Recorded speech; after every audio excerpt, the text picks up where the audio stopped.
इसमें। तो इसमें सबसे पहले तो ये अल्फा दे रखा है, डरावना सा और बड़ा सा सवाल दे रखा है। तो डेफिनेट इंटीग्रेशन के तो यार ऐसे ही खतरी खतरी सवाल आते हैं, खतरी है सवाल एक नंबर। सो सबसे पहले तो इसमें अल्फा इक्वल टू, सबसे पहले अल्फा को सोल्व कर लेते हैं। 0 to 64 एक्स पावर 1/3 dx। इसको सेपरेट कर लेते हैं, integral 0 to 64 greatest integer, this is greatest integer power 1/3 and dx।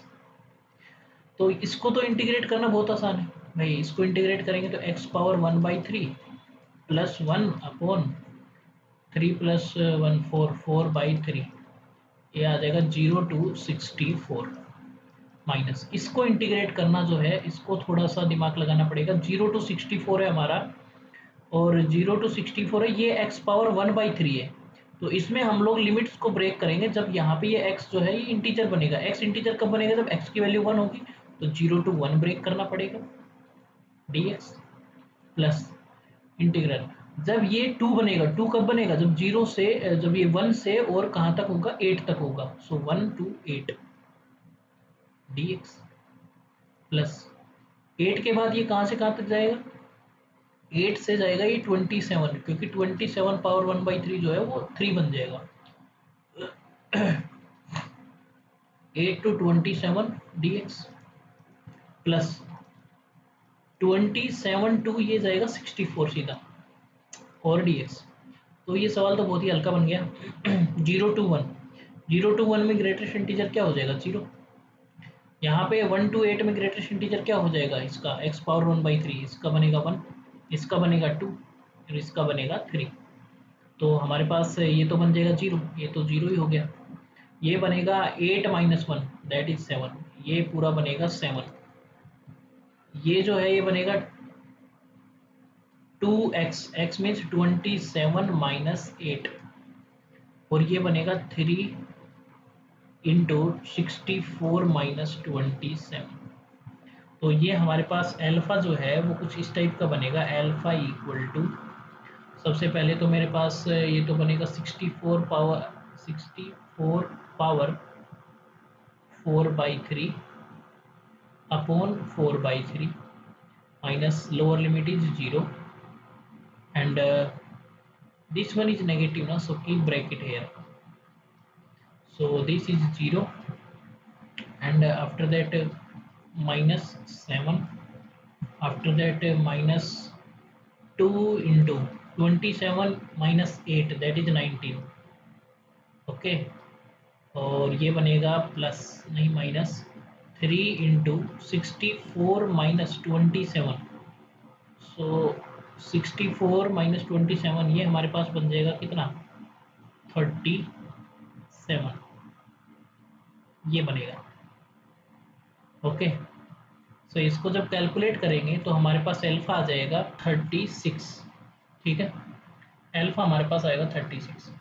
अब उसके बाद में अल्फा 36 आ गया तो हमें निकालना है ये इंटीग्रल 1/पाई integral 0 to 36 pi sine square theta upon sine power 6 theta plus cos power 6 theta d theta. अब यहाँ पे एक बहुत ही शानदार चीज यूज हो रही है कि यहाँ पर जो ये फंक्शन दिया गया है ना हमें, ये वाला जो रेड वाला जो फंक्शन है, ये जो फंक्शन है ये पीरियोडिक फंक्शन है, और इसका जो पीरियड है वो π/2 है। पीरियोडिक विद पीरियड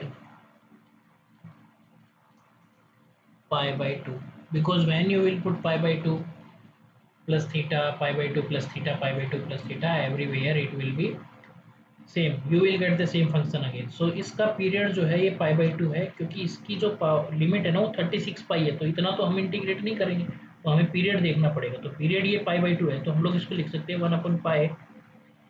अगर पीरियड इसका π/2 है तो π/2 में कितने पार्ट्स में डिवाइड हो जाएगा? ये हो जाएगा 72 integral 0 to π/2 sine square theta upon sine power 6 theta plus cos power 6 theta d theta. ठीक है, तो इतना करने के बाद अब तो नेक्स्ट पेज पे चल लेते हैं एक बार। सो ये हमारे पास आ गया इंटीग्रल 0 to पाई बाई 2।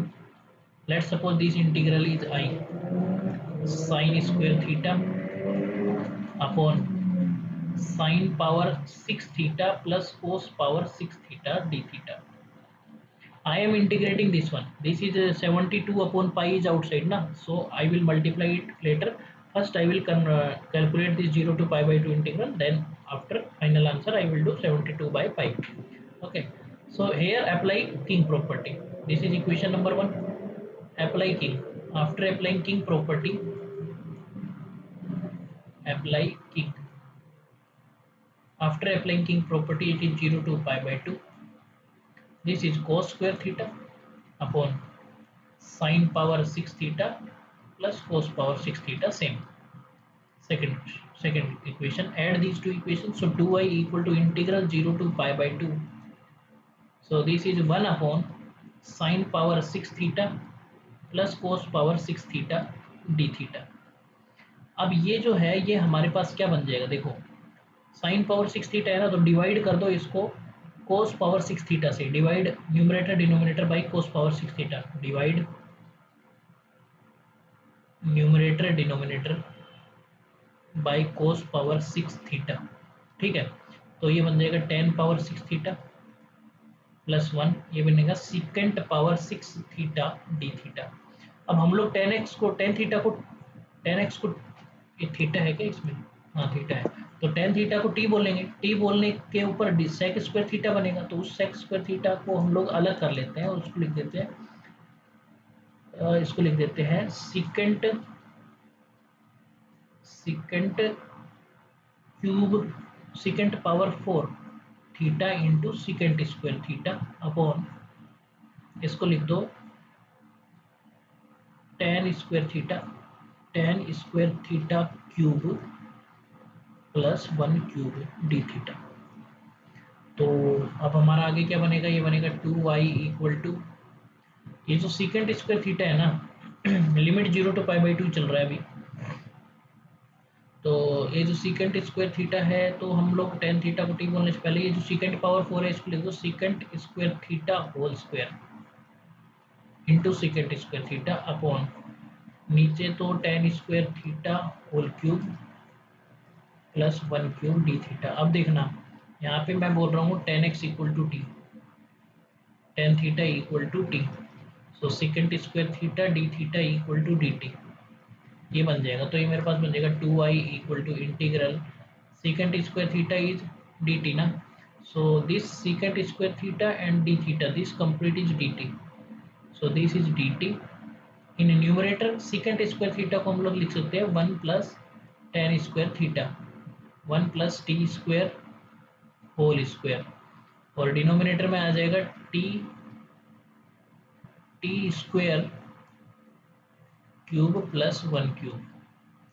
सो इसको अब हम लोग क्या करेंगे कि ए क्यूब बी क्यूब का फॉर्मूला लगा लेंगे। 2i इक्वल टू इंटीग्रल, ऊपर तो 1 plus t square whole cube है, होल स्क्वायर है, और नीचे हमारे पास क्या बनेगा a cube plus b cube ना, so a plus b into a square minus a b, a square minus a b and plus b square, ये बनेगा। तो यहाँ से एक पावर कैंसिल हो जाएगी इसकी डी टी।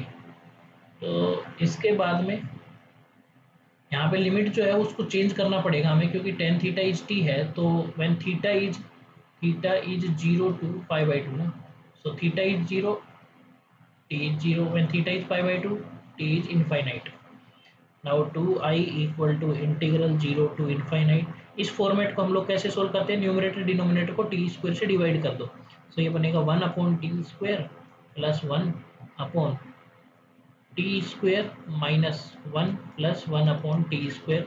इसके बाद हमारा क्या मेथड होता है, इसको परफेक्ट स्क्वायर बना दो डिनोमिनेटर को, और न्यूमरेटर में आपका लिखा हुआ है क्या, derivative 2i equal to 0 to infinite 1 plus 1 by t square upon, इसको लिख दो t a square plus b square इसको बना दो t minus 1/t whole square. So a square plus b square -2 आएगा, तो उसमें +2 करेंगे, +2 और -1, +2 माइनस 1 इज +1 dt। अब ये जो है t माइनस 1/t, इसको बोल दो something x।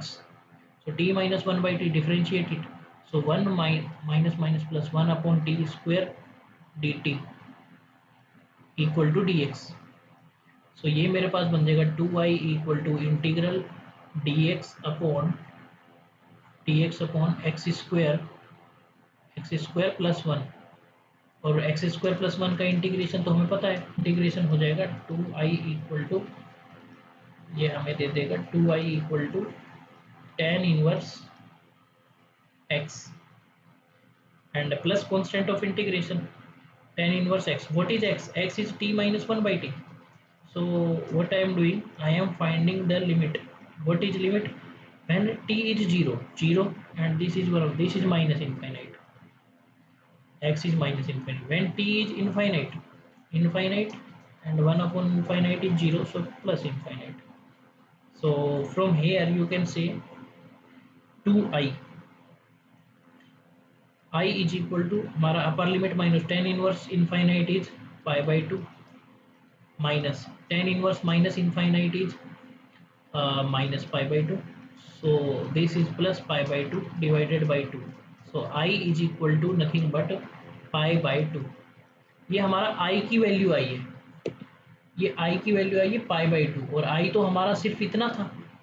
So π/2 into 72 divided by pi cancel, 2 1 जा 2, this is 36, so our final answer is 36। so बहुत ही शानदार सवाल था स्टूडेंट्स। ओके, तो इसी के साथ हमारा डेफिनेट इंटीग्रेशन ओवर हो गया, और बहुत अच्छे सवाल थे इसके अंदर। हम लोग मिलते हैं नेक्स्ट चैप्टर में। आप लोग कमेंट में बता सकते हैं कि आपको कौन से चैप्टर के वीडियो चाहिए। 2026 के PYQs हम लोग इसके अंदर सोल्व करेंगे उदय सीरीज में। Okay, thank you, bye bye.